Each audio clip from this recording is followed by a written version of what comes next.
Sir इसको दोबारा start करें। 9 और इसमें पेज नंबर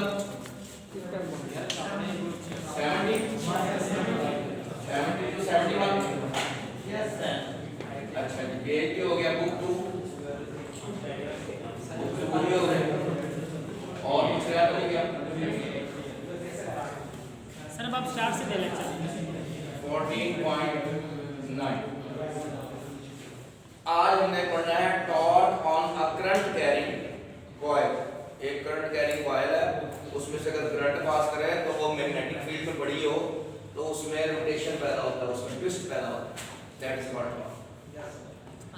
कुछ भी नहीं करना पड़ता, सिर्फ इसको कॉइल को रख दें आप मैग्नेटिक फील्ड में, यूनिफॉर्म मैग्नेटिक फील्ड में कॉइल रख दें, उसमें से करंट पास करें, वो रोटेट कर दें। खिलौनों में अक्सर आपको ये जो मोटरें बनती हैं वो इसी तरह ही कॉइल जो है मैग्नेट के अंदर होती है और वो घूमना शुरू कर देते हैं जब उसमें करंट पास करता है। डीसी मोटर की उसकी बुनियाद यही है, करंट कैरिंग कॉइल जो है, torque on a current carrying coil. तो सबसे पहले हम torque on a current carrying coil को find out the torque on a current carrying coil. Consider a coil ABCDA of n number of turns। इस पर तारे n number of turns लिखी हुई हैं और it can rotate about x axis पर ये रोटेट कर सकती है। अब क्या कहा मैंने, when the current passes through the coil, this coil is placed in a uniform magnetic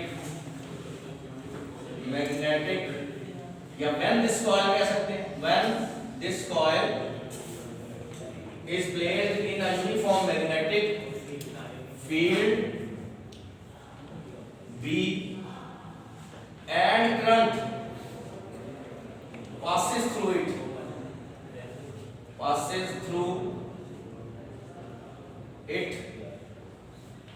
it will rotate about x axis। ये रोटेट करेगा, करंट इसमें से पास किया, अब हमें जब हमने टॉर्क निकाला तो we will have to find out the force on each side. हमें फोर्स मालूम करनी है इस साइड पर भी, इस साइड पर भी, इस साइड पर भी और इस साइड। चार साइड पे हम पहले इसकी फोर्स मालूम करेंगे। Force on 4 sides. A B पर पहले हमें ये जो साइड है, द फोर्स ऑन, या मैग्नेटिक फोर्स भी कह सकते हैं, the magnetic force on the side, ये भी मैग्नेटिक फोर्स लिख लेते हैं, the magnetic force on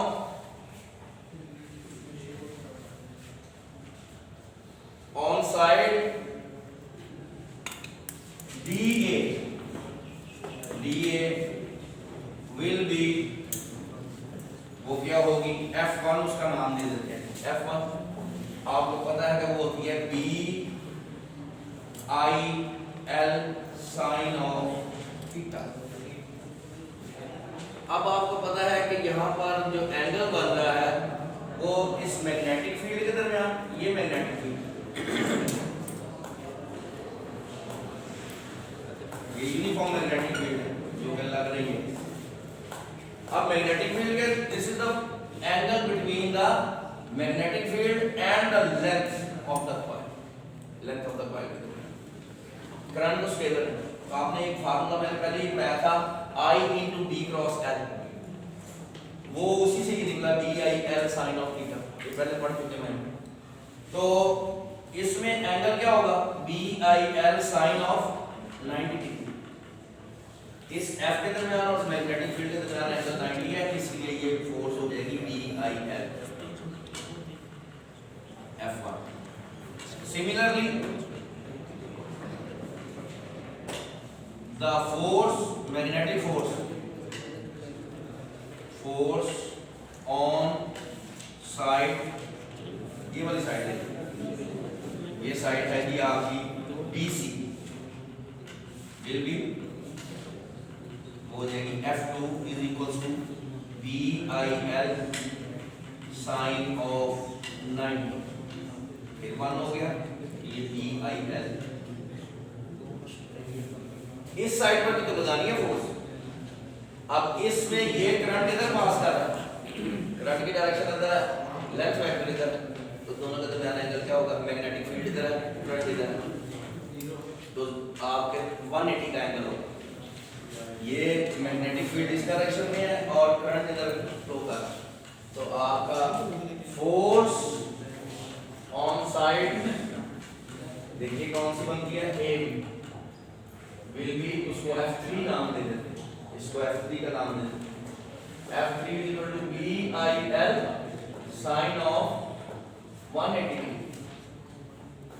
theta 180 is angle between current and magnetic field। तो आपका जो आंसर आएगा F3 is equals to BIL sin of 180 degree, that is 0। तो ये सारा ही 0 है। फोर्स ऑन साइड ये वाली साइड CD साइड पर जो फोर्स लगेगी मैग्नेटिक फोर्स, वो क्या होगी? उसको F4 नाम देंगे। ये F4 इस पर लगेगी, वो होगी BIL साइन ऑफ 0। देखिए ये इधर करंट की डायरेक्शन ये मैग्नेटिक फील्ड की डायरेक्शन ये, तो फिर क्या एंगल आएगा? 0 आएगा। BIL into 0 इसको 4 from 1 2 3 and 4। अब आपके पास जो force the force which is producing the torque, जो F1 जो है F1 is equal to F2। पहले 1 2 ले लेते हैं, इसको छोड़ 1 2 ये किसके बराबर है? BIL यही होगी ना, तो बराबर है force, equal and opposite forces, equal and opposite forces. तो टॉर्क निकालने के लिए क्या करोगे? So torque due to F1 and F2 will be, वो क्या हो जाएगा? R क्या है यहाँ? ये वाला यहाँ से लेकर ये टोटल फासला, एक फोर्स का और पूरा फासला है। अगर इसको आपने A लिया हुआ फर्क करें, विड्थ जो है मोमेंट आर्म होता है इनटू फोर्स होती है, यही होता है। तो अब आपके पास ये बताइए कि दोनों के दरमियान RF साइन ऑफ 90 डिग्री होगा ना, एक फोर्स आप ले लें ये 1 हो जाएगा। R यहाँ पे है, that is the width of the coil, where R is equals to R है, R जो डिस्टेंस A फोर्स का यहाँ से यहाँ तक का R इक्वल टू A, तो ये बन जाएगा आपका A into F sine of 90 आपके पास। अब यहाँ पर फोर्स क्या थी? BI है, तो BIL इंटू A हो जाएगा। इन दो को इकट्ठा करना तो ये एरिया ऑफ द कॉइल है, L into A is equal to area of the coil, length into width, this is the length, this is the width of the coil, तो ये क्या आ जाएगा? BIA। This is the torque acting on the coil for single turn, तो n number of turns होंगे, so the torque for n number of turns will be torque is equal to BIAM।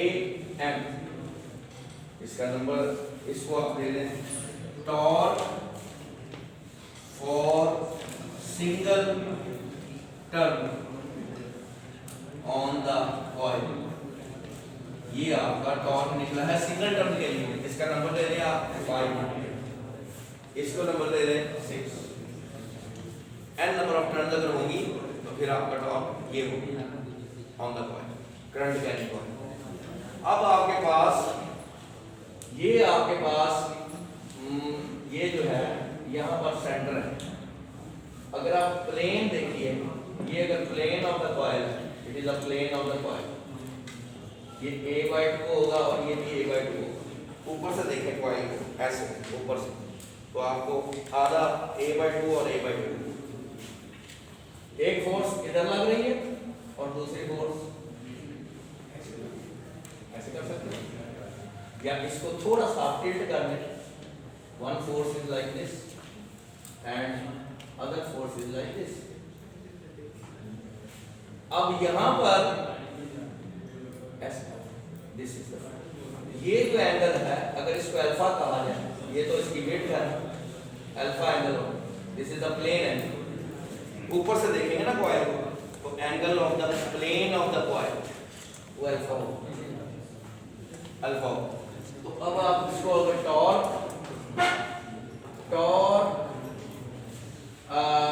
For the plane of the coil, plane of the coil when it is seen above the coil, जब ऊपर से देखा जाए, when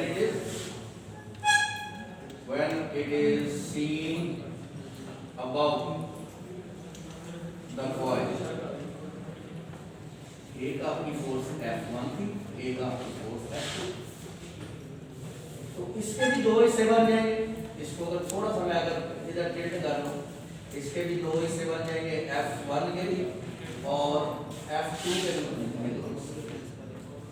इस force के भी दो हिस्से बनेंगे। ये वाला एक हिस्सा होगा, देखिए कौन सा बनेगा, और ये वाला कौन सा बनेगा, कोई बता सकता है? ये हिस्सा क्या होगा?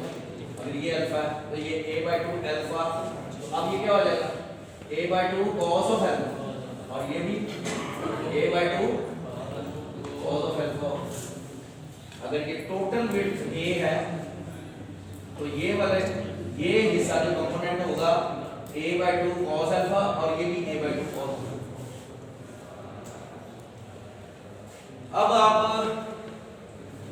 अब आपने क्या इसकी आपने निकालना क्या, टॉर्क क्या है? Torque is equal to BI L into BIL into a/2 plus a/2 cos of alpha. अब आप देखिए आधी ये हो गया, आधा ये हो गया हिस्सा, आधा ये हिस्सा हो गया, दोनों को मिलाएंगे तो a/2 cos ऑफ अल्फा और a/2 cos ऑफ अल्फा। तो ये भी तो टॉर्क है इन फ्रॉम द प्लेन, ऊपर से जब आप देखें तो ये बन जाएगा BIL और a cos ऑफ अल्फा, या BIA, ये आपका एरिया ऑफ द कॉइल हो गया। ये फिर n नंबर ऑफ टर्न अगर आप साथ ही लिखना यहां पर लिख सकते हैं, टॉर्क, मैंने ऊपर लिख दिया torque for the plane of the coil when it is seen above the coil, ऊपर से देखा जाएगा। तो नंबर ऑफ टर्न अगर उसके साथ n साथ लिख दिए BI n इनटू, यहां पर भी आप इसको BIN कर दें क्योंकि नंबर ऑफ टर्न्स आपके पास नंबर ऑफ टर्न n है। अब आपके पास क्या आ गया BIN a cos of alpha. दो ही पॉसिबिलिटीज हो गई, या 0 हो सकता है या 90 डिग्री हो सकता है ऊपर से। तो जब 90 होगा cos ऑफ अल्फा 90 होगा, तो cos ऑफ अल्फा 90, जब cos ऑफ 90 होता है तो वो 0 होता है, तो टॉर्क उस केस में 0 आ जाएगा। आप ये जो है आपने सिर्फ फार्मूला लगाया from the plane of the coil. This is the torque acting on the coil when it is seen from above the coil, और this is the torque due to the force torque on the, और जब आप उसको front से देखते हैं तो उसको कहते हैं elevation. This is the torque from the elevation, this is torque from the plane of the coil। इस तरह आप निकाल सकते हैं। इसका आंसर देख लीजिए, थैंक यू वेरी मच। और एक और मैं यहाँ पर आपको अगला थोड़ी सी गैल्वेनोमीटर के बारे में